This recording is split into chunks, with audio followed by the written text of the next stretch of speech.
Chapter 10. Teka, ano? Anong 5 million, yun? Bakit ako magkakaproblema? Kinakabahan ako. Basta, pag may involved na pera ay kakabahan ka talaga. Ang laki pa, kahit hindi ko pa alam kung tungkol saan, yun. Pero palagay ko ay tungkol yun sa report na pinasa ko last week na naging basis para magkaroon ng pirmahan ng Master Service Agreement para sa isang vendor ng company. Hindi ko alam, aligaga rin si Ma'am Sofia. Pagkapasok niya ay hinahanap ka nga. Binanggit niya sa akin ng palihim kanina, basta sinasabihan lang kita para, di ka na mabigla mamaya kapag kinausap ka. Napahawak ako sa noo ko. Another stressful morning. Ito naman si MJ, mukhang dinaldal na sa mga ka-office mate ko ang tungkol sa 5M kahit palihim na binanggit ni Ma'am Sofia sa kanya. Ganito yata talaga sa opisina, ginagawang pulutan kapag may issue ang isang empleyado. Subok ko na, yun dahil sa 2 weeks na pagtatrabaho ko ay ganun kami. Lalo na kapag may naka-leave na empleyado ay siya ang pinag-uusapan. Oh, sige, mag-relax ka muna, Venus. Bigla ay iniwan na ako ni MJ sa table ko. Pero paano naman ako makaka-relax nito at binungaran na niya ako agad ng problema kahit hindi pa ako nakakaupo ng tuluyan. Hanggang sa umupo na ako at itinabi muna ang bag ko sa drawer matapos kunin ang makeup kit ko. Muli ay tumayo ako para pumunta sa restroom para mag-retouch muna. Napuno na ng alalahanin ang utak ko nang nasa restroom ako. Nang humarap ako sa salamin ay kinausap ko na lang ang sarili na, huwag magpa-apekto sa stress at ayokong mapapansin ng asawa ko na mukha akong problemado. Gusto ko ay matapang na babae ang image ko lalo na sa kanya. Nagpahid na ako ng lipstick. Color red ang nilagay ko ngayon at sinadya kong kapalan. Tapos ay manipis na powder lang. Nagmukha akong seductive sa itsura ko dahil sa pula kong labi. Nang mukha na akong fresh ay bumalik na ako muli sa table. Nang makabalik ako ay naroon si Ma'am Sofia sa cubicle ko. Ito na pala siya, ma'am. Sambit ni MJ. Lumingon sa akin si Ma'am Sofia. Ako pala ang pakay nito. Nang paglapit ko doon sa table ay sinabihan ako ng boss ko na sumunod sa kanya. Kabado pa rin ako dahil seryoso ang mukha ni Ma'am Sofia. Binalik ko muna sa table ko ang makeup kit. Kinuha ko na rin ang envelope kung saan nakalagay ang resignation letter na ginawa at print ko kahapon bago umuwi. Dala ang resignation letter ay nagpunta na ako ng table ni Ma'am Sofia. Mukha nga itong may problema, hindi kagaya kapag pupunta ako sa kanya ay malapad na ang ngiti sa akin. Ma'am Sofia, may gusto po kasi akong ibigay sa inyo. Gusto ko na itong unahan sa sasabihin nitong bad news sa akin. Inabot ko ang envelope at kinuha niya agad, yun sa akin at mabilis na binuksan. I'm afraid you can't resign in the position, Venus. Sambit ni Ma'am Sofia matapos basahin ang letter ko. Mukhang tungkol na ito sa binanggit ni MJ sa akin kanina. Magtatanong na sana ako nang biglang may tumawag sa intercom. Sinagot naman muna iyon ni Ma'am Sofia. Yes, sir. She's here, sambit ni Ma'am Sofia at tumahimik. Tumango-tango si Ma'am habang malikot ang mata at patanjin tingin sa akin. Okay, sir, pupunta po kami dyan. Binaba ni Ma'am Sofia ang tawag. Inutos niya na pumunta muna kami ng office ni Ace. Nakita ko pang dala ni Ma'am Sofia ang resignation letter ko. Kumatok si Ma'am Sofia sa pinto at nang marinig namin ang boses ni Ace na pinapapasok kami ay agad na binuksan ni Ma'am Sofia ang pinto. Bumungad agad sa akin si Ace na seryosong nakatingin sa laptop nito. Malayo pa ang distance ko sa kanya pero pansin ko na ang pagbabago sa itsura nito kesa kahapon. Mas mukha siyang fresh ngayon. Malaya kong napagmamasdan ang mukha ni Ace dahil mukhang wala itong balak na tingnan kami ni Ma'am Sofia habang naglalakad papalapit sa table nito. Sinasadya yata nito. Sir, nandito na po si Venus. Doon lang lumingon si Ace sa akin. Ang seryosong mukha nito ay biglang lamambat ng damapo ang tingin sa akin. Biglang napaawang ang labi nito nang nilaybot ng tingin ang mukha ko. Nakita kong napalunok si Ace matapos na tumagal ang tingin nito sa mapula kong labi. Mukhang nasedus ko siya sa red lips na nilagay ko. Hindi naman sa pagbubuhat ng sariling bangko. Alam ko naman na bilang babae ay maganda ako. At nang mag-asawa pa kami ni Ace ay ilang libong beses niya sinabi sa akin, yun. Lagi niya raw akong pinagmamasdam kapag nagigising siya at tulog pa ako. Isang beses pa nga na nagsuot ako ng sexy at nag-make-up ay hindi na nito napigilan at sa garden na ako hinuberan at inangkin ng sobrang wild. Mr. Ibanez, tawag ni Ma'am Sofia. Bigla ay nakita kong nag-iwas ng tingin sa akin si Ace. Mahina itong umubo at parang may nakabarang something sa lalamunan nito. Tumingin ito kay Ma'am Sofia. Have a seat. Malamig na sabi ni Ace. Umupo naman si Ma'am Sofia.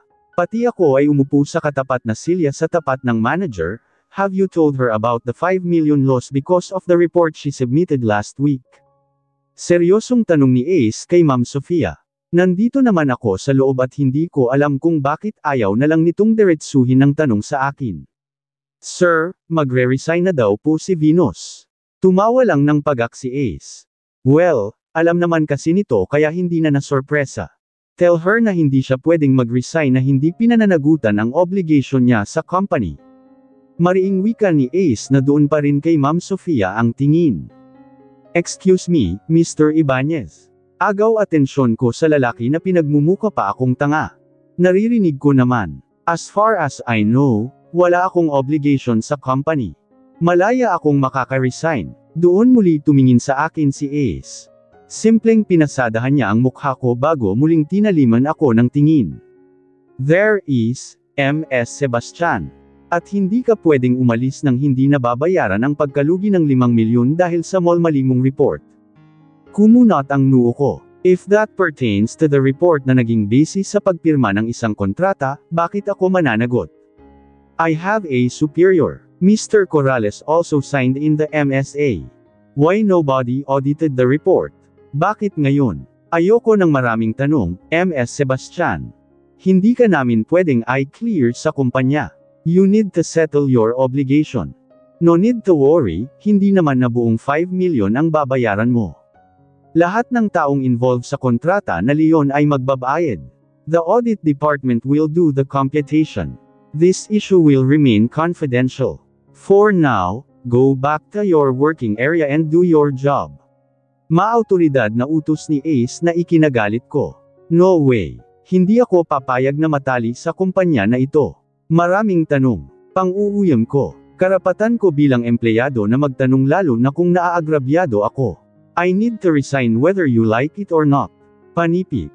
Sa sobrang inis ay naihampas ko tuloy ang kamay sa ibabaw ng mesa.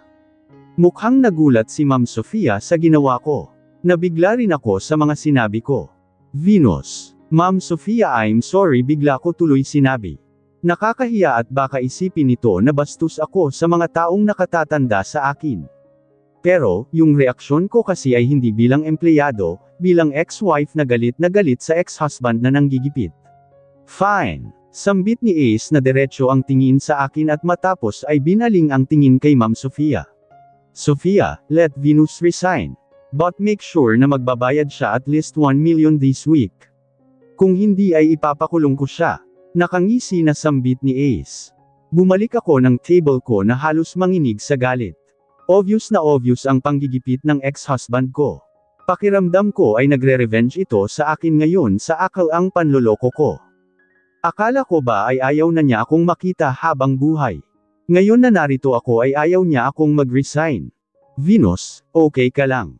Bigla ay nasa tabi ko na si MJ nang hindi ko tuloy na malayan. Pilit akong ngumiti sa katrabaho ko, oo naman. Agad na akong tumingin sa laptop na hindi ko pa pala nabubuksan dahil sa agad na pagtawag sa akin kanina ni Ma'am Sofia. Binuksan ko iyon at nagkunwaring may mga kinukuhang files pa sa incoming tray ko. Ayokong makipagchismisan sa oras ng trabaho. Bagay na madalas gawin ng mga kaopisina ko. Na kunwaring lalapit sa akin pero may itatanong ng pa-imple part na yata ng routine dito ang chismis. Naramdaman ko naman ang pag-alis no MJ sa tagiliran ko. Doon ako nagpakawala ng malalim na buga ng hangin na sinigurado kung hindi mapapansin ng iba. Kanina na lumabas ako ay ramdam ko ang halos na tinginan nilang lahat. Halatang alam na may isyo akong kinakaharap. So anong confidentiality ang pinagsasabi ni Ace? Pero wala naman akong paki sa image ko dito. Ang kailangan ko na lang ay makagawa ng paraan para sa resignation ko. Imbes na magtrabaho ay tiningnan ko at binasa ang soft copy ng employee handbook. Tiningnan ko kung ano ang grounds ng pagkakamali sa report. Nakalagay doon na termination at may utang pa nga ako sa kumpanya kung sakali. Bigla ay napa-research pa ako sa labor law. Siyempre tamang basa ako at nakita ko na pwedeng i-pursue ng employer ang legal claim sa korte lalo na kung material amount ang involved. Bigla ay tila nawalan ako ng pag-asa. Though, kailangan ko yata na may makausap na abogado dahil siyempre may mga exceptions ang research na binasa ko. Susme, magbayad pa ako ng abogado kung sakali. Hindi na ako makapag-concentrate sa trabaho ng umagang Leon. Iniisip ko ang option na binigay ni Ace. Magbayad daw ako ng 1 million kung gusto kong mag-resign para raw quits na. Humiling lang naman ako ng trabaho ay problema ang binigay sa akin. Saang kamay ng demonyo ako maghahagilap ng 1 milyon? Si Doc Gino lang naman ang pwede kong lapitan pero baka magmukha na akong gold digger sa paningin ng iba. Nahihiya ako. Though alam kong isang sabi ko lang ay hindi mangingimi ang lalaking yun na maglabas ng pera. Barya lang sa kanya, yun. Bagay na ayaw kong abusuhin gayon na hindi ko nga ito magawang sagutin sa unofficial nitong panliligaw. Ano na lang ang sasabihin ng ibang tao? Mapagsamantala ako. Ang hirap maging mahirap. Yung gusto mong umangat ang buhay mo pero lalo kang malulugmok kapag may humihila sa'yo pababa. Paano ko pa matutupad ang pangarap kong maging mayaman at maipamukas sa mga Ibanez na ako ang pinagkaisahan nilang lahat? Lumipas pa ang umaga. Pinilit kong umakto ng normal. Ang ending talaga ay postponed ang resignation na ginawa ko dahil kailangan ko pang lusutan ang 5M na, yun. Nakailang labas rin si Ace sa office nito at malamang ay nag-CR. Pero ako ay umastang invisible ito sa paningin ko. Ayoko man lang tapunan ng tingin ang lalaki. Pero kapag naglalakad na si Ace at nadidaanan ang cubicle ko ay pakiramdam ko na tumitingin ito sa akin. Nang lunchtime ay naisipan kong hindi na lang sumabay sa mga office mates sa pantry para iwas chika. Kumain ako sa fast food ng mag-isa. Mabuti at nanguya ko pa ang pagkain ko dahil sobrang depressed talaga ako. Bumalik ako sa opisina matapos kong kumain. Wala pa ang iba kong kasama doon at malamang ay nasa pantry pa. Napapatingin ako sa pinto ng CEO office. Iniisip ko kung naroon si Ace sa loob para alam ko kung magpupunta na ako ng restroom para makapag-toothbrush. Wala sa table ang executive assistant kaya hindi ko sure kung kumakain na si Ace sa loob ng kwarto. Nagpasya na lang ako na tumayo. Kung makasalubong ko si Ace ay deadman na lang. At kung minamalas ka nga naman, bakit ba madalas kong makasalubong si Ace sa CR? Sana pala ay matapos na ang construction ng bagong CR sa CEO office para hindi na pag-alagala si Ace. Ilang hakbang pa ako patungo sa girl CR ay lumabas ng pinto si Ace. Pero, di gaya kahapon ay hindi kami nagkabangguan ngayon. Natigilan ako sandali pero agad rin na nag-iwas ng tingin kay Ace. Napansin ko na lang na hinagod pa ng tingin ni Ace ang mukha ko. Pero mabilis ang kilos ko na nilampasan si Ace at nagmamadaling pumasok sa loob ng CR. Lumipas pa ang maghapon hanggang sa mag-uwian na. Hindi naman na kami muling nagpang-abot ni Ace. Parang hindi rin talaga kami mag-ex kung magturingan. Kung umiiwas akong makausap si Ace ay mukhang ganun din naman ito dahil hindi naman ako madalas ipatawag sa kwarto nito. Isang beses lang na may hiningi sa akin na document si Ace na pumunta ako sa kwarto nito para ibigay. Blanca ang ekspresyon ni Ace pero kapag nakatalikod na ako ay ewan ko na nag-a-assume akong tinitingnan ako dahil parang kakaiba ang pakiramdam ko. Parang naninindig ang balahibo ko. Hanggang sa nag-uwian na. Busy pa ang mga kasama ko. Habang nagliligpit ako ng gamit ay napansin ko pa na may nagsipasok na mga kalalakihan sa loob ng area namin. May mga trabahador na gagawa sa CR. Narinig ko kay Jennifer na mag-uumpisa na ang construction noon at tuwing gabi gagawin para hindi istorbo sa working hours. May nagsipunto rin na mga taga-IT department para sa pag-install ng CCTV. Ang nakakainis pa ay meron na ilalagay na makikita ako ng malinaw dahil nakatapat sa akin. Bantay sarado ako sa TV. Nagpaalam na ako sa mga kasamahan ko. Pati na rin kay Ma'am Sofia na tinanguan na lang ako at hindi na nagawang ngumiti sa akin. Bad shot tuloy ako sa manager ko dahil sa nangyari. Damay din ito sa charge. Halos ako lang ang lumabas pa sa area namin. Nagpunta na ako ng elevator. Akmang magsasara na, yun nang may pumihil sa pinto nun. Napigil ko na lang ang paghinga ng cell Ace ang pumasok sa loob. Isang hakbang paatras ang ginawa ko para mas mapunta pa ako sa sulok. Pumasok si Ace na hindi man lang ako tinapunan ng tingin. Pinindot na nito ang close button. Parang masusuffocate ako sa ilang sandali na kaming dalawa lang ang nasa loob. Mabuti na lang at hindi kita ang reflection ko sa ipinto ng elevator na tinitingnan ko ang likod ni Ace. Hanggang sa bumukas na ang elevator at diretsyong lumabas si Ace. Naiwan pa akong natitigilan sa loob ng elevator bago tuluyan na lumabas. Napapailing na lang ako sa kinikilos ni Ace. Para rin naman akong stranger dito at employer-employee relationship lang ang turing nito sa akin. Parang wala lang ako dito. Na tipong hindi kami nagkapalitan ng laway at sabayang umungol sa kama dati. At tama lang ang nangyayari ngayon dahil, yun naman ang gusto ko. Anak na lang namin ang nag-uugnay sa amin ni Ace. Anak na hindi na nito makakasama. Bigla kasi ay naisip ko na possible pa rin na makita ni Ace ang mga anak namin. Pero kapag dumating ang pagkakataon na iyon ay lalaban ko ang karapatan ko sa bata. Sa akin lang sila dapat. Mabilis ang naging biyahe ko pauwi. Kagaya kahapon ay napasalampak na lang ako sa sofa muna at natulala. Ang daming nangyari ngayong araw na ito. Ngayong naglisa ako ay bigla ko na naman na naalala ang problema ko sa pera. Doon sa hinihingi sa akin ni Ace na 1M kabayaran sa damage ko sa company. Ilang saglit ay nawala ang atensyon ko sa problema nang tumawag sa akin ang kapatid ni Gino. Hello, Madel. Hello, Ate Venus. Nasa apartment ka na ba ngayon? Oo, kara-rating ko lang, sagot ko na may halong pagtataka. Sakto, nakabili na kasi ako ng isusuot mo para sa dinner date family dinner namin. Ay dadaan ko na dyan. Gusto ko man natanggihan si Madel ay wala na akong nagawa at nabili na pala niya ang isusuot ko para bukas. Matapos kong may baba ang tawag ay nabuo ang plano na kailangan kong panindigan. Mukhang si Gino talaga ang savior ko. Bukas ay magsasabi ako dito na mangungutang ako ng 1 milyon para makaalis ng kumpanya at doon na lang ako sa ospital nila magtatrabaho. Nakakahiyaman ay kailangan kong gawin. Alam kong napakahirap na bayaran ang ganoong kalaking halaga pero bahala na. Magsisikap ako para kumita ng malaki at makabayad. Nakatawag pa ako sa video call sa mga anak ko at kay nanay. Nakausap ko sila ng matagal bago dumating si Madel. Madel, masyado yatang sexy itong damit. Sambit ko nang makarating na sa apartment si Madel at binigay sa akin ang paper bag ng pinamili niya. Ano ka ba, ate? Bagay na bagay sa'yo, yan. Sigurado mas sexihan lalo si kuya sa'yo. Tila na kinikilig na sabi pa ni Madel. Isang sleeveless na bodycon dress, yung binilo nito. Above the knee kaya makikita ang legs ko.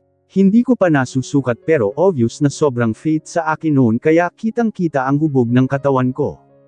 Hindi naman bastyusan tingnan pero kapag ako ang nagsuot ng ganon ay talagang pagtitinginan ako dahil sa ganda ng hubog ng katawan ko.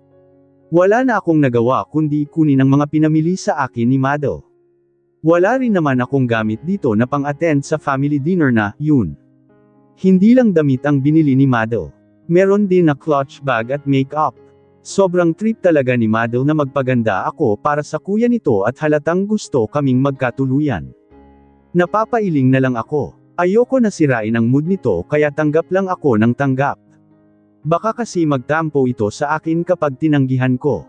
Hanggang sa umalis na si Madel. May lakad din yata ito kaya parang nagmamadali. Ako naman ay nagluto na ng dinner ko. Matapos kumain ay nag-beauty rest na rin ako.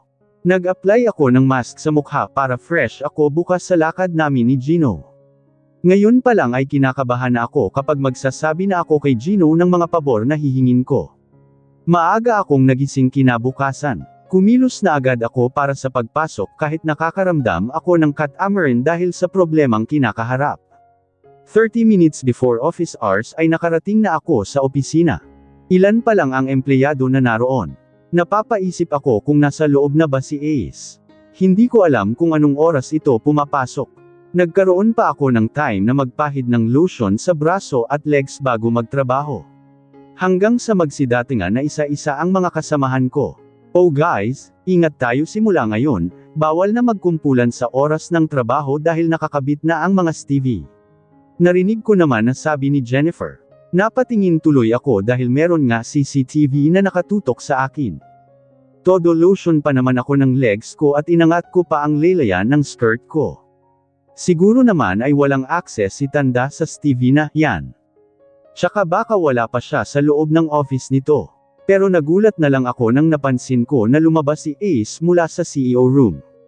Diretso itong naglakad papalabas. Syempre dedma ito sa akin. Baka pupunta na naman sa favorite place nito sa CR. Pinilit kong hindi na ito tingnan at mag-open na lang ng laptop kahit hindi pa official working hours. Ang pogi talaga ni Sir. Kaka-in love. Narinig kong kinikilig na sabi ng isang empleyado. Kaya nga, super yummy. Sambit naman ng isa pa. Ako naman ay napapailing na lang sa kanila. Nagsimula na akong magtrabaho at hindi inintindi ang kilig ng mga kasama ko. Hindi ko alam kung ilang minuto na hindi pa bumabalik si Ace. Nagpunta ako sa table ni Ma'am Sofia dahil may ilalapag akong documents. Natigilan na lang ako nang pabalik ako sa table ko ay bumalik na pala si Ace. Nagkatitigan pa tuloy kami at para akong matutunaw sa tingin na ipinukal nito sa akin matapos kong mapansin na hinagod ang katawan ko. Ako naman ang nag-iwas ng tingin at dumiretso ng lakad hanggang sa magpang-abot kami. Naamoy ko pa si Ace na amoy safeguard na naman ang humalo sa pabango nito. Nang makarating sa table ko ay nag-focus na ako sa trabaho. Halos maghapon at naging busy ako. Kahit problemado ay at least nakakapag-isip pa rin ako. Nakakasagot sa tanong ng mga kasama ko at nakakasunod sa utos ni Ma'am Sofia. Hanggang sa 30 minutes bago mag-uwian ay nag-text na sa akin si Gino na on the way na siya para magsundo. Eksaktong 5 PM ay tumayo ako dala ang damit na isusuot ko. Dito na ako magbibihis para paglabas ko ay diretsyo na kami ni Gino sa restaurant. Mabilis ang kilos ko na nagbihis. Naabutan pa ako nila MJ sa loob habang naglalagay ng light makeup. Bakas sa mukha nila ang pagkagulat dahil ngayon lang naman nila ako nakitang ganito ka-sexy ang damit. Pati tuloy ako ay naiilang. My God, Venus, you look like a goddess. Sobrang oo na sabi ni Jennifer, hindi naman, nahihiyang sagot ko. Todo papuri ang mga kasamahan ko sa katawan ko. Bakas ang inggit sa mga mukha nila. Sobrang nagmamadali na ako dahil ayaw kong paghintayin si Gino kaya nagpaalam na ako sa kanila na lalabas ng CR. Muli akong bumalik sa papunta sa table ko. Laking gulat ko naman na naroon na ang mga construction worker na gagawa ng CR. Bigla ay nailang ako sa mga malalagkit nilang tingin sa akin nang naglakad ako. Mabilis kong kinuha ang bag ko. Tiningnan ko rin ang cellphone at nakita ko ang text ni Gino na naghihintay na siya sa labas ng building. Humakbang na ako papalabas pero bigla ay napahinto ako nang marinig ang napakalas na kalabog ng pinto. Natigilan ako nang nakita ko si Ace na madilim ang mukha na nakatingin sa mga construction worker at matapos ay binaling ang tingin sa akin. Naningkit ang mata nito sa akin matapos hagerin ang kabuuan ko. Bigla at parang nagsitayuan ang mga balahibo ko. Pakiramdam ko ay hubad ako sa paningin nito. Kahit malayo ang distansya namin dahil naroon pa siya sa dulong banda ay tila kaharap ko lang siya. Bumilis palalo ang pintig ng puso ko. Pero agad akong nag-iwas ng tingin at nagmamadaling naglakad papalabas ng pinto. Naramdaman ko ang yabag ni Ace. Nagmamadali. Ang bigat ng paa nito habang naglalakad. Nang tuluyang makalabas ay dumber echo ako papunta sa elevator at nagmamadaling pinindot ang open button. Pagkapasok ko ay mabilis kong pinindot ang close button. Pero bago sumara ay biglang may kamay na hamarang doon. Agad dinaga ang dibdib ko nang biglang pumasok si Ace sa loob noon at mabilis na pinindot ang close button. Sa pagkabigla ay parang nanigas na lang ang katawan ko nang kinomer ako ni Ace sa sulok at hinapit ang bewang ko. Nanlaki ng husto ang mga mata ko nang nilapit nito ang mukha sa akin na halos gahibla na lang ng buhok ang lapit sa mukha ko. Change your dress. Now. Halos napapikit ako ng hamampas sa mukha ko ang napakabango nitong hininga habang dumagundong ang boses sa loob ng elevator. Anong pinaglalaban ng matandang itol? Ang kapal ng mukha na diktahan ako sa susuotin ko. Makotos, wagas. At sino ka naman para utusan ako sa personal kong kagustuhan? As far as I know, you're just my employer at hindi saklaw ng kapangyarihan mo ang pananamit ko. Tapos na ang oras ng trabaho ko kaya kahit anong isuot ko ay wala kang pakialam. You're not my husband and your opinion doesn't matter anymore. Single ko. Sinigurado kong mas malakas ang naging boses ko sa kanya. Pagkasabi ko noon ay hinawakan ko ang braso niya para matanggal ang pagkakahapit sa baywang ko. Ayoko siyang mahawakan sa dibdib dahil alam kong matigas leon at baka hindi ko kayang maitulak. Parang nanghihina pa naman ako sa pagkakalapit namin. Pero sa hina ng depensa ko ay agad natanggal ni Ace ang kamay sa baywang ko at mabilis nitong sinalya ang kamay ko. Imbes na maglayo kami at lalo nitong idiniin ang katawan dito sa corner ng elevator at matapos at hinuli ang magkabilang kamay ko. Hinawakan nito ang magkabilang palapulsohan ko at ipininid sa dingding ng elevator. Sobrang nawalan ako ng lakas panandalian pero mas nang ibabaw ang galit na nararamdaman ko. Ayoko ng ginagawang pagmamando ni Ace sa akin. Hindi na ako ang 18 years old na uuto-uto na basta na lang kikiligin sa mga pangko-corner nito. Nagpumiglas ako. Bitawan mo ko, nanlaki na lang ang mata ko nang bigla ay kinulong ni Ace ang labi ko sa labi niya. Doon parang huminto ang takbo ng mundo ko at natulala ako. Nanlalaki lang ang mata kong nakatitig sa kawalan. Pati tuhod ko ay nanlambot sa ginawa ni Ace. No, wala na dapat epekto ang halik na ito. Kastigo ko sa sarili pero nahirapan akong gumalaw. Ang lakas ni Ace at mahigpit pa rin ang pagkakapinid nito sa magkabila kong palsa. Ilang saglit lang ay naramdaman kong ginalaw na ni Ace ang labi nito kaya mas nanlaki pa ang mata ko. Bigla ay sinipsip nito ang ibaba kong labi ng may panggigil. Kulang na lang ay magsugat ang labi ko dahil sa gigil nito ay nasasaktan ang labi ko. Pinilit pang ipasok ni Ace ang dila nito sa loob ng bibig ko. Kasbay ng paghalik ni Ace ay mas idiniin nito ang lower body part nito. May naramdaman agad akong matigas sa harapan nito. Parang bakal iyon sa tigas at sa nipos ng suot ko ay nararamdaman ko.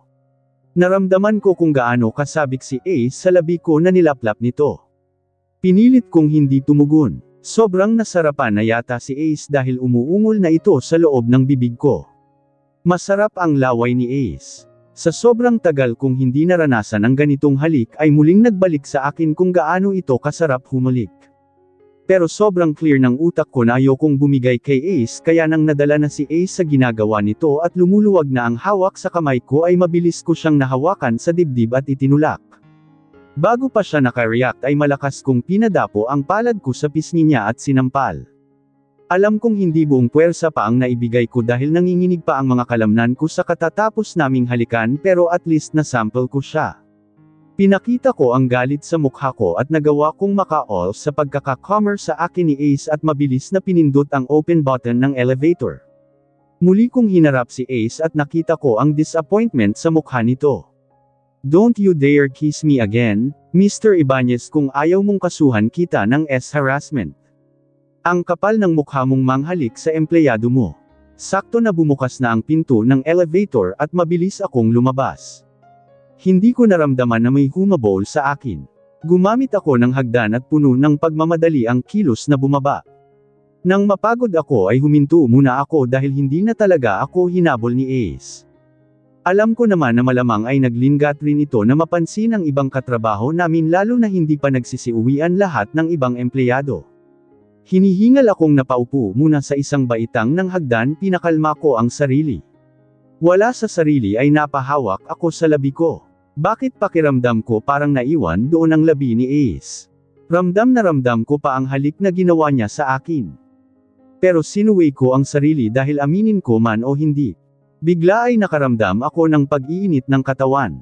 Sobrang tagal na nang maramdaman ko yun. Nang medyo naging normal na ang paghinga ko ay tiningnan ko ang itsura sa salamin at kumalat tuloy ang lipstick ko. Halatang nakipaghalikan. Napa-retouch tuloy ako at baka mahalata pa ni Gino na may kakaibang nangyari sa akin. Hanggang sa nakalabas na ako ng building. Naghihintay na doon si Gino sa main entrance na may dalang bulaklak. Pasensya na at natagalan ako, Gino. Pero si Gino mukhang hindi narinig ang sinabi ko at natulala na lang nang nakita ako. Kasalanan talaga ito ni Madel na super sexy na damit binili sa akin. Ilang sandali naman ay natauhan na si Gino ng mal kong tinanong. I'm sorry, Venus. Nakakatulala kasi ang ganda mo. You look very stunning today. Binigyan ko na lang ng matamis na ngiti si Gino at nakita ko namang nagwas na ito ng tingin at tila pinipigil nito ang mapangiti ng sobra. Kinuha ko na rin ang bigay niyang bouquet of red rose. Mabuti na lang at nag-aya na si Gino na magpunta kami sa sasakyan niya. Ayoko na kasing maabutin pa kami ni Ace na magkasama at baka bigla itong lumabas na ng building. Agad kaming umalis ni Gino at habang nasa biyahe ay occupied na yung utak ko. Puro si Ace ang laman ng isip ko. Ang dami na naman tumatakbo sa isip ko kung bakit niya ginawa sa akin ang bagay na yun. Bakit niya ako hinalikan? Ano ang intensyon niya sa akin kung bakit siya nanggugulo at umaastang asawa pa rin na saksakan ng possessive? Bigla ay natakot ako na baka alam na nito na nagkaanak kami ng kambal. Baka gusto niyang makuha sa akin ang mga bata. Pero kung malaman nito ay hihingi ako ng tulong kay Gino. Ngayon pa lang ay patong-patong na utang na loob ko sa lalaki, bukod pa sa balak kong utangin na 1,000,000 mamaya. We're here. Bigla ay napakislat na lang ako sa pagsasalita ni Gino.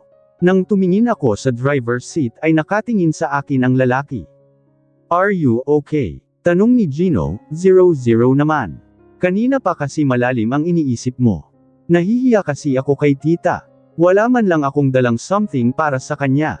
Dapat ay bibili ako ng flowers para sa kanya pero hindi ko na nagawa. Palusot ko na lang kahit lumipad lang naman ang utak ko kakaisip sa ex-husband ko. Your presence is more than enough, Venus, sambit naman ni Gino. Pero dapat talaga ay bibili ako ng flowers para kay tita pero dahil sa buwisit na Ace na, yun ay nakalimot na rin ako. Pati na rin ang balak kong sabihin kay Gino tungkol sa pera ay iniisip ko rin. Mamaya na ako mag-o-open kay Gino ng tungkol kay Ace dahil baka mag-worry pa ito sa akin at masira ang mood niya sa anniversary dinner ng family. Inalalayan na ako ni Gino at ito pa ang nagtanggal ng seatbelt ko. Nang makababa na ako sa kotse ay may kinuha pa itong bouquet na nasa backseat at ibinigay sa akin. Iba pa yon sa bulaklak na binigay sa akin kanina na iniwan ko muna doon sa sasakyan. You can give this to my mom. Nagtataka akong kinuha ang flowers. Sa'yo ko sana ibibigay, yan bukas dahil gusto kitang sunduin. Pero ibigay mo na lang kay mommy para hindi ka mahiya na wala kang dala. Sasunduan mo ako. Yes. Tomorrow is Friday at kinabukasan ay day off mo naman. Baka pwede mo akong samahan sa seaside sa MOA. Biglaan tuloy na naimbita ako ni Gino. Bukas pa niya raw balak sabihin pero dahil sa flowers ay napilitan siyang sabihin. Inalalayan ako ni Gino na pumasok sa loob ng restaurant. Sobrang engrandi ng loob noon at mukhang sinadya na rentahan ng mga laksamana ang area para sa special occasion na, Halos nagtinginan sa akin ang mga naroon nang pumasok kami ni Gino sa loob. Halos mga kamag-anak raw nila ang narito. Ang ganda naman ng girlfriend ni Doc. Nolinangan ko pang sabi mula sa isang table na nadaanan namin. Ramdam ko rin ang mga paghagod ng maraming mata sa katawan ko. Confident lang akong naglakad hanggang sa makarating kami sa table ng mommy ni Gino.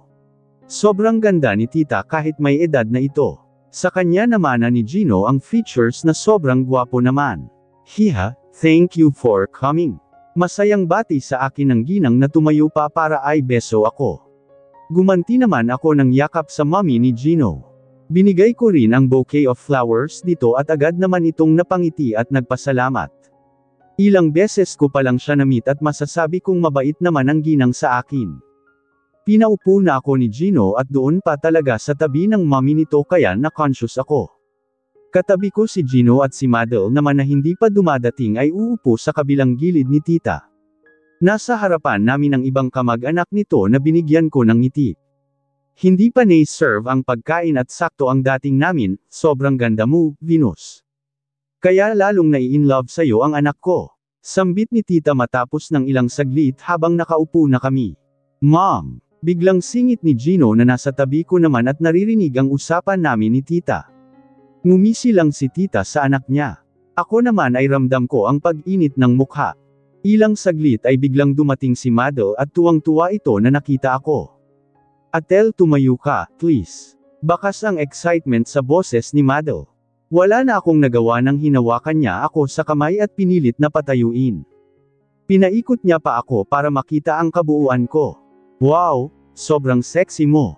Bagay na bagay sa kanya, hindi ba Kuya Gino? Tumingin si Madel kay Gino at nakita ko na napalunok si Gino sabay iwas ng tingin. First, ang torpe talaga ni Kuya.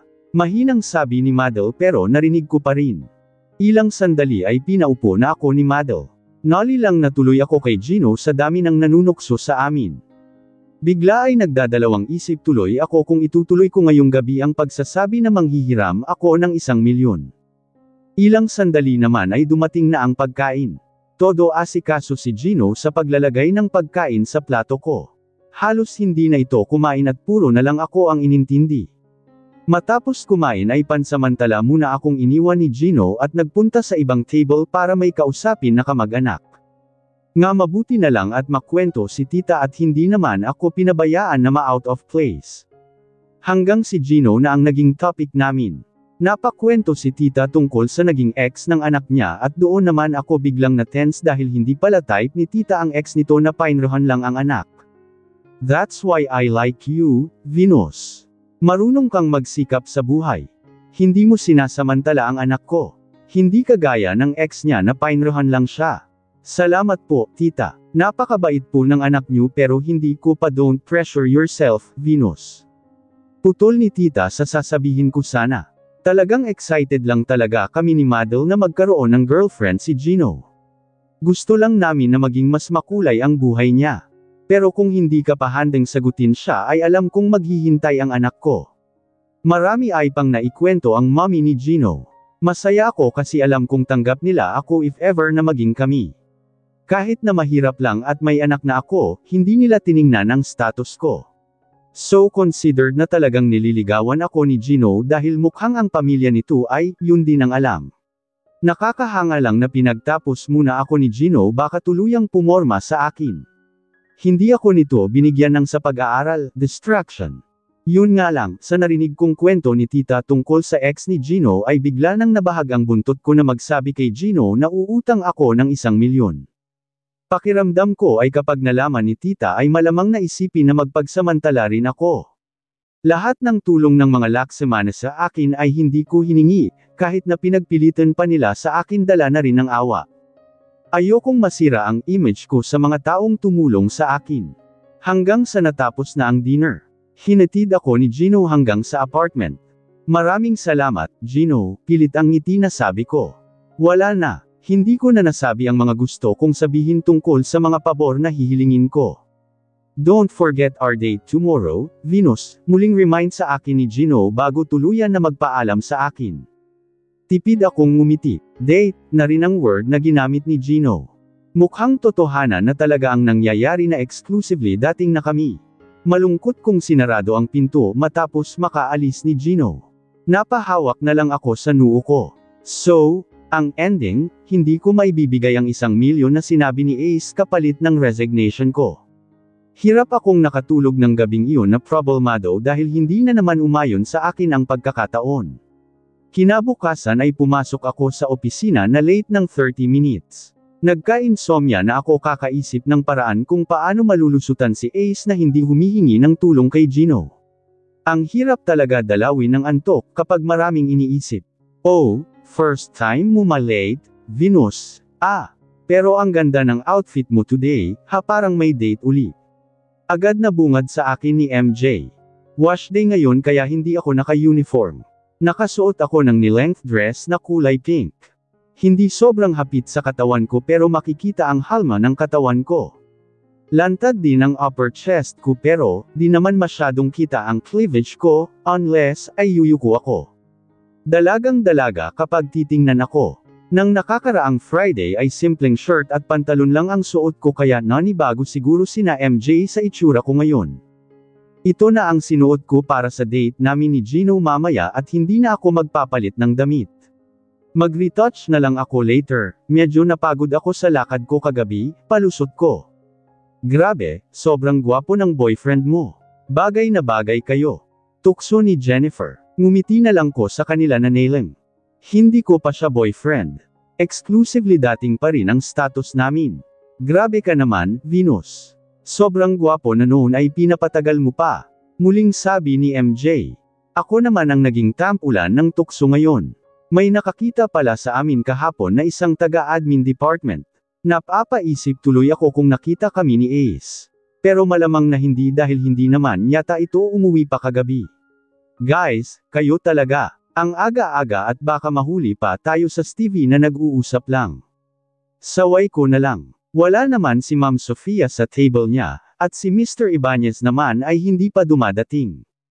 Singit naman ni Jennifer. So kaya pala malaya silang nakikipagtsikahan ngayon.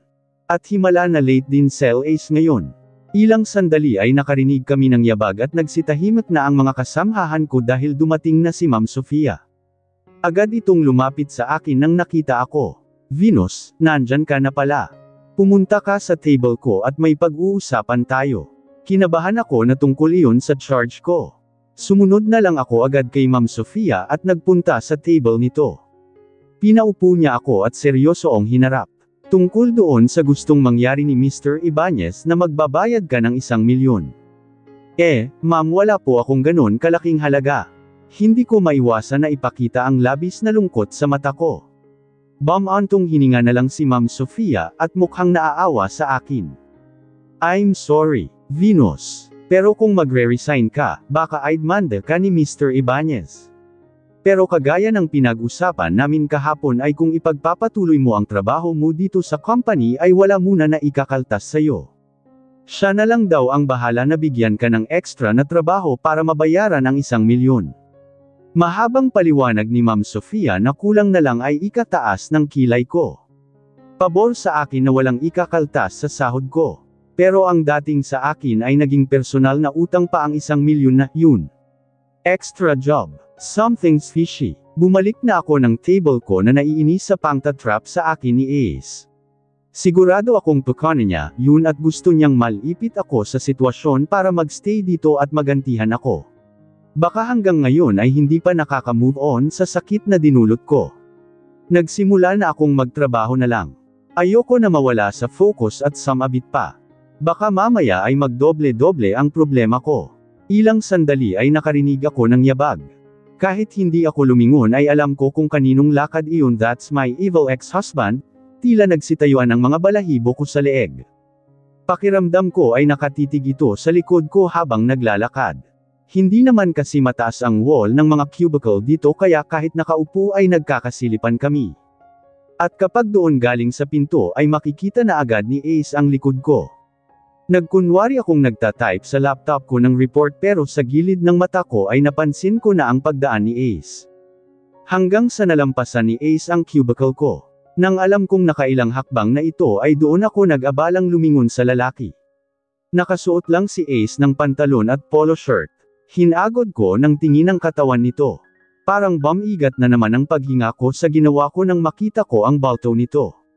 Bigla ay bumalik sa akin ang ginawa nitong paghalik sa akin kagabi. Inaamin ko na isa liyon sa dahilan kung bakit hindi rin ako dinalaw ng antok. Binalik ko na lang ang atensyon sa laptop at nagseryoso sa trabaho. Ilang sandali ay napansin ko si Ma'am Sofia na papasok sa kwarto ni Ace. Napapailing na lang ako sa sarili ko. Simula nang naging CEO si Ace ay lahat ng tumatayo sa floor na ito ay napapansin ko. Kaya tuloy pati ang pag-CR no Ace ay napapansin ko rin. Lumipas ang ilang minuto bago yata lumabas si Ma'am Sofia at matapos ay bigla kaming pinatawag lahat para magpunta sa conference room kung saan ginaganap ang mga simpleng meeting. We have new rules and regulations kaya ako nagpatawag ng meeting. Doon ay sinabi ni Ma'am Sofia ang mga gustong mangyari ng bagong CEO. Kagaya ng pagpapalit ng uniform. Next week raw ay magpapsukat na kami at gagawing blouse at slacks ang uniform. Bawal na muna raw mag-overtime para hindi na nakikita ng mga construction worker ang mga empleyado kapag uwian na. 1 linggo na lang raw ay matatapos na ang pinapagawang CR ni Ace. Lalo na at bukas ay walang pasok at pinapa-urgent ni Ace na matapos iyon para magamit na. Marami pang kung ano-anong sinabi si Ma'am Sofia. Akala ko pa naman ay matatakasan ko na ang mga paghihigpit na gagawin sa opisina pero hindi pa pala. Pinabalik na kami ni Ma'am Sofia sa kanya-kanyang workplace. Puro bulungan naman ang mga kasamahan ko at ang iba ay may reklamo sa ibang rules na ipatutupad. Ang iba naman ay sobrang saya dahil sa bawal munang mag-overtime sa work. Hindi ako naging comfortable sa pagtatrabaho dahil bigla kong naalala na may Stevie pala na nakatutok sa akin. Pakiramdam ko tuloy ay laging may nakabantay sa akin. Kapag bahagya akong yuyuko ay feeling ko ay lalabas ang cleavage ko. Kahit papaano ay hindi naman naging toxic ang umaga ko. Bukod sa madalas na paglabas ni Ace at nagtutungo yata sa CR na nagpapaten sa akin dahil bigla kong naaalala ang nangyari kahapon.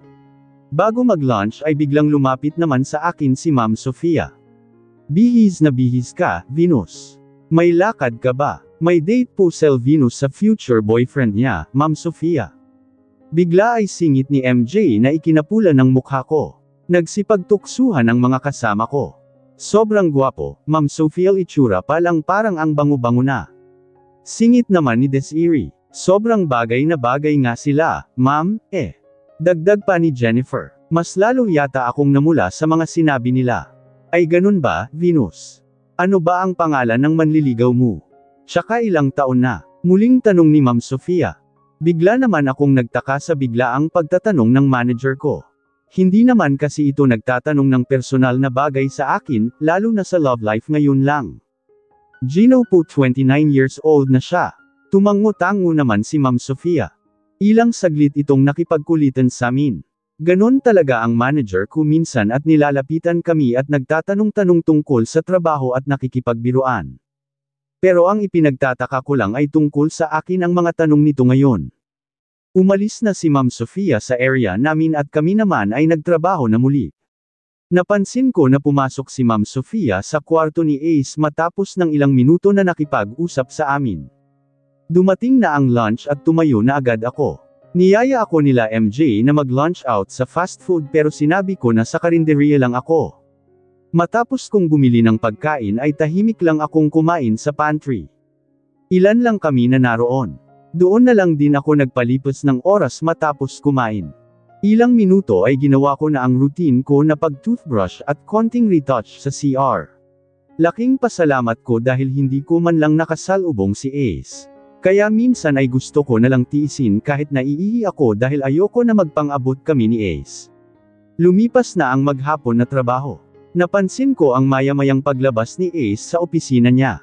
Minsan doon kay Ma'am Sofia pupunta, minsan doon sa executive assistant niya. Ilang beses rin ito nag-CR. Lahat yun ay nagkunwari akong hindi napapansin ang presence nito. Pero sa gilid ng mata ko ay feeling ko na lihim itong sumusulyap sa akin. Halos kalahating oras na lang bago ang uwian. Naka-receive ako ng text mula kay Gino at sinabi na papunta na ito dito sa office para sunduin ako. Biglang ay pinatawag ako ni Ma'am Sofia sa table niya at may binigay na files. Venus, you need to do this bago umuwi. Kailangan mo raw, yang tapusin.